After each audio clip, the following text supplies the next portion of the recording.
मध्य प्रदेश की 29 लोकसभा सीटों पर मतगणना जारी है। भारतीय जनता पार्टी तेजी के साथ अपनी लीड को आगे बढ़ाती हुई नजर आ रही है। ऐसे में मध्य प्रदेश की 29 लोकसभा सीटों पर वीआईपीओ का हाल क्या है, किन लोकसभा सीटों पर कांग्रेस भारतीय जनता पार्टी को कड़ी टक्कर दे रही है, इन सभी जानकारी के साथ हमारे संवाददाता संदीप मीणा हमारे साथ जुड़ चुके हैं। संदीप जी, भारतीय जनता पार्टी मध्य प्रदेश में तेजी के साथ आगे बढ़ती हुई दिखाई दे रही है। क्या कुछ स्थिति आपको इस वक्त नजर आ रही है? जी, निश्चित तौर पर देखिए संदीप की जिस तरीके से मध्य प्रदेश के शुरुआती रुझान आए हैं उसके बाद में कहीं न कहीं भारतीय जनता पार्टी मध्य प्रदेश में क्लीन स्वीप की तरफ आगे बढ़ रही है। जिस तरीके से तमाम सत्ता और संगठन ने यहाँ पर प्रयास किए, तमाम राजनीतिक हथकंडे अपनाए हैं, उसको देखकर लगता है कि कुल मिलाकर जो टारगेट था भारतीय जनता पार्टी का वो पूरा होते हुए नजर आ रहा है। और मध्य प्रदेश में जो सत्ता परिवर्तन हुआ था, जो नेतृत्व परिवर्तन हुआ था, क्योंकि प्रदेश के नए मुखिया मुख्यमंत्री मोहन यादव के नेतृत्व में चुनाव लड़ा गया था, ऐसे में कहीं ना कहीं यहाँ पर भारतीय जनता पार्टी पूरी तरीके से प्रचंड बहुमत के साथ जो है मध्य प्रदेश में जीत की ओर अग्रसर बढ़ती हुई नजर आ रही है। और तमाम जितनी भी 29 सीटें हैं, या कहा जाए कि जिस तरीके से जो हॉट सीट माने जा रही थी उन पे भी बीजेपी लीड बनाती हुई नजर आ रही है। संदीप जी, जैसा देखने को मिला था कि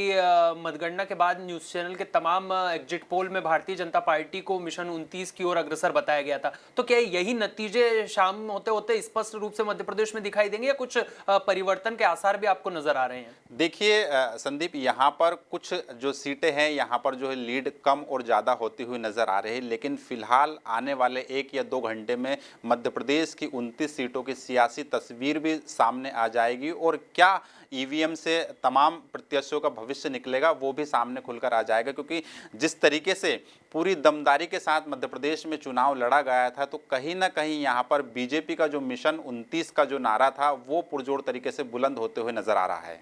मैं अगर वीआईपी सीटों की बात कर लूँ, मैं छिंदवाड़ा की बात कर लूँ या फिर राजगढ़ की बात कर लूँ, जहाँ से पूर्व मुख्यमंत्री अपने चुनाव में खूब दम दिखाते हुए नजर आए, तो उनकी क्या कुछ स्थिति इस वक्त हमको दिखाई दे रही है? देखिए मध्य प्रदेश की जो हॉट सीट का है वो राजगढ़ है, छिंदवाड़ा है, गुना है, विदिशा है, और ये तमाम ऐसी सीटें हैं। अगर हम रतलाम झाबुआ की बात करें तो ये 5 ऐसी हॉट सीट है जहां पर मध्य प्रदेश ही नहीं बल्कि देश भर के सियासी जानकारों की इस पर पैनी नज़र थी। और यहाँ पर लगातार कहा जा रहा था कि कांग्रेस मजबूती में है। अगर हम सबसे पहले राजगढ़ की बात करें तो राजगढ़ एक ऐसी सीट है जो कि दिग्विजय सिंह का गढ़ कही जाती है। दिग्विजय सिंह ने यहीं से अपनी राजनीति की शुरुआत की है और अब चूंकि उन्होंने लोकसभा चुनाव के दौरान भी, प्रचार प्रसार के दौरान भी ये कहा है कि ये उनका आखिरी चुनाव है, तो यहाँ पर ये माना जा रहा था कि भारतीय जनता पार्टी यहाँ पर जो है कांग्रेस के टक्कर में है, दोनों का मुकाबला 50-50 है। और देखा जाए तो यहाँ पर बीजेपी ने जो चुनाव लड़ा था संदीप, वो रोडमल नागर के चेहरे पर नहीं लड़ा था, प्रधानमंत्री नरेंद्र मोदी के चेहरे पर लड़ा था। चूंकि दिग्विजय सिंह ने जिस तरीके से अपना मैनेजमेंट जो दिखाया था, वो पदयात्रा भी उन्होंने की थी, और तमाम नुक्कड़ गलियों की बात की जाए या गांव ग्रामीण की बात की जाए तो पैदल वो लोगों के बीच में पहुंचे थे और एक एक लोगों से मुलाकात की थी। तो यहाँ पर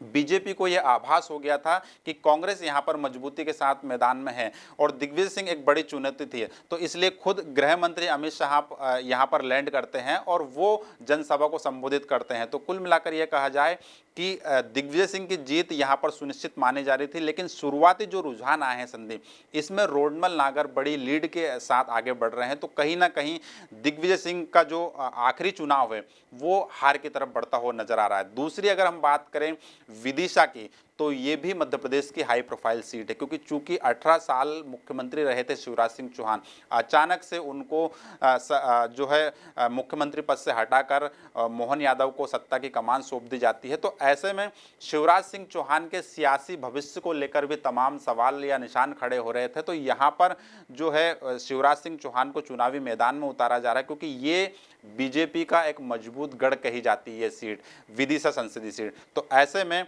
यहाँ पर शिवराज सिंह चौहान लाखों वोटों के साथ जो है जीत की तरफ आगे बढ़ रहे हैं। ये एक उनकी बड़ी जीत होगी और यही जीत उनका सियासी भविष्य भी तय करेगी कि क्या शिवराज सिंह चौहान अब टीम मोदी में शामिल होकर क्या देश की बागडोर संभालते हैं। अगर हम तीसरी सीट की बात करें तो गुना सीट जो है मध्य प्रदेश में लोकसभा चुनाव के दौरान से ही चर्चा में रही है। और ये सीट जो है, अगर बात करें कि मोदी लहर में भारतीय जनता पार्टी ने अपने अपने जो है खाते में शामिल की थी, क्योंकि यहाँ पे केपी यादव को टिकट दिया था और उन्होंने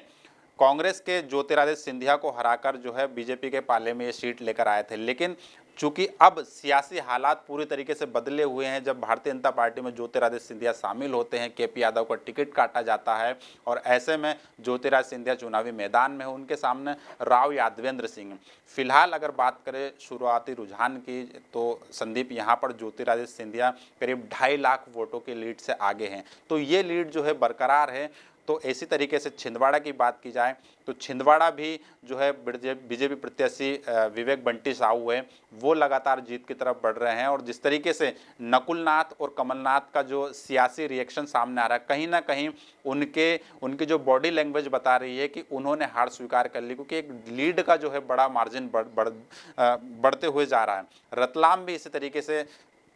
एक चर्चित सीट है मध्य प्रदेश की, और रतलाम सीट को लेकर मध्य प्रदेश में सबसे ज़्यादा चर्चा थी संदीप, क्योंकि यहाँ पर आदिवासी वोट बैंक ही जो है जीत हार का जो मार्जिन तय करते हैं। और चूंकि कांतिलाल भूरिया एक बड़े आदिवासी चेहरा है और कांग्रेस की हमेशा आवाज़ बुलंद करते रहे, केंद्र में वो अपना नेतृत्व भी कर चुके हैं और पूर्व केंद्रीय मंत्री है, तो लिहाजा कांतिलाल भूरिया की जीत को लेकर कांग्रेस पूरी तरीके से आश्वस्त थी। लेकिन जिस तरीके से अनीता नागर सिंह चौहान ने उन्हें चुनौती दी है और वो एक बड़े मार्जिन के साथ आगे बढ़ रही है, तो ये भी कांग्रेस के लिए एक शॉकिंग पॉइंट है कि क्या आखिर ऐसी चूक हुई है कि रतलाम जैसी सीट भी उनके खाते से निकल गई है। तो कुल मिलाकर हम कहें कि इन 5 हॉट सीट के साथ तमाम 29 सीटों पर बीजेपी अपना झंडा बुलंद करते हुए नजर आ रही है। संदीप जी, जैसे आपने बताया, तो क्या जिस तरीके से कांतिलाल भूरिया से उम्मीद थी, दिग्विजय सिंह से उम्मीद थी और छिंदवाड़ा से तो निश्चित ही कांग्रेस को बड़ी उम्मीद थी, लेकिन क्या इसके बाद में अगर भारतीय जनता पार्टी यहां से मिशन 29 पर फतेह कर पाती अपनी जीत को,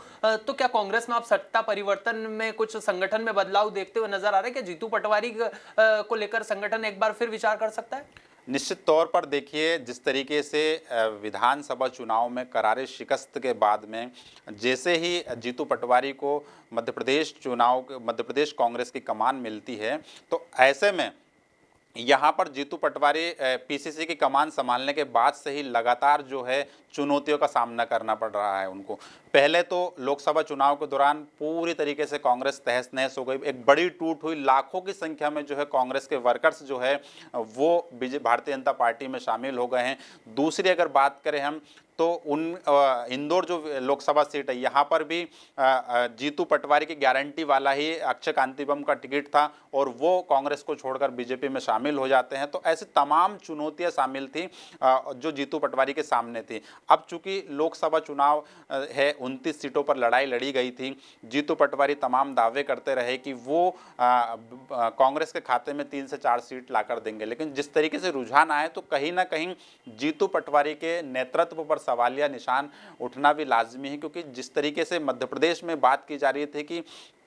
पीढ़ी परिवर्तन किया जाए और युवाओं को कमान सौंपी जाए, जब युवाओं को कमान सौंपी गई तो एक तरीके से देखा जाए तो यहाँ पर कांग्रेस को काफ़ी नुकसान होता हुआ नजर आ रहा है। ऐसे में जीतू पटवारी का जो केंद्रीय संगठन है या केंद्रीय आला कमान है, उसके सामने तो दबदबा कम होगा ही होगा, लेकिन जो बुजुर्ग जो नेता है, जो वरिष्ठ नेता, उनका दखल मध्य प्रदेश कांग्रेस के संगठन में बढ़ जाएगा। और जिस तरीके से जो तमाम आरोप हो रहे थे कि कमलनाथ की बात की जाए, दिग्विजय सिंह की बात की जाए या कांतिलाल भूरिया की बात की जाए, इनका जो प्रभाव है वो कांग्रेस में कम होना चाहिए। तो ऐसे में अगर ये 29 सीटें भारतीय जनता पार्टी जीतती है तो निश्चित तौर पर आने वाले समय में जो दिग्विजय सिंह है या कमलनाथ है, उनका प्रभाव कांग्रेस संगठन में बढ़ेगा और उनका एक तरीके से कहा जाए तो प्रेशर भी होगा जीतू पटवारी के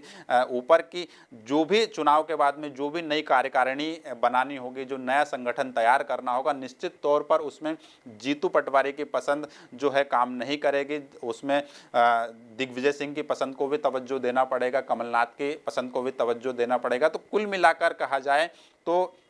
यहाँ पर जीतू पटवारी के ऊपर एक तरीके से लोकसभा चुनाव के नतीजों के बाद में प्रेशर पॉलिटिक्स देखने को मिलेगी। भारतीय जनता पार्टी में क्या माहौल इस वक्त दिखाई दे रहा है? क्योंकि भारतीय जनता पार्टी ने प्रदेश बीजेपी कार्यालय को भी तैयार कर लिया और दुल्हन की तरह वो सज चुका है, तो क्या कुछ इस वक्त माहौल देखने को मिल रहा है भारतीय जनता पार्टी मध्य प्रदेश में? देखिए, जिस तरीके से रुझान आए हैं तो फिलहाल शुरुआत से ही सुबह से ही बीजेपी पूरी तरीके से बीजेपी का जो हेडक्वार्टर है प्रदेश भाजपा कार्यालय भोपाल का वो भगवा में नजर आ रहा है और रेड कारपेट भी बाकायदा वहां पर बिछाया गया है और पूरी तरीके से तमाम तैयारी की जा रही है जश्न मनाने की, क्योंकि जैसे ही औपचारिक ऐलान होगा, जैसे ही आधिकारिक ऐलान होगा इलेक्शन कमीशन का मध्य प्रदेश में या देश में, तो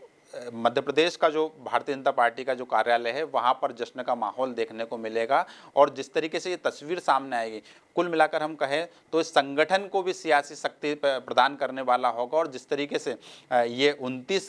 सीटें बीजेपी क्लीन स्वीप करेगी यहाँ पर, तो ये एक मोहन यादव का कॉन्फिडेंस भी बढ़ाने वाला होगा। तो फिलहाल जश्न का माहौल है और ये जश्न जैसे जैसे समय बढ़ता जाएगा, जैसे जैसे तस्वीर साफ होती जाएगा, वैसे वैसे भारतीय जनता पार्टी कार्यालय में जो है भारतीय जनता पार्टी के कार्यकर्ताओं की संख्या भी बढ़ती जाएगी। बहरहाल अब देखना होगा कि